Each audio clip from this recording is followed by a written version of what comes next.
Ich habe mal eine Frage an einen Hundebesitzer. Meine Hündin hier, die kleine Maus, der ist derzeit läufig.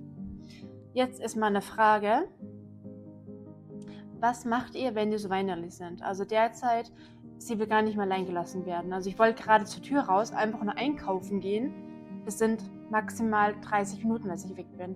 Kaum bin ich bei der Tür raus, fängt sie an zu weinen und hört nicht mehr auf. Das macht sie sonst nie. Jetzt ist die Frage, was macht ihr, wenn die so weinerlich sind? Habt ihr irgendwelche Tipps oder so, die helfen könnten?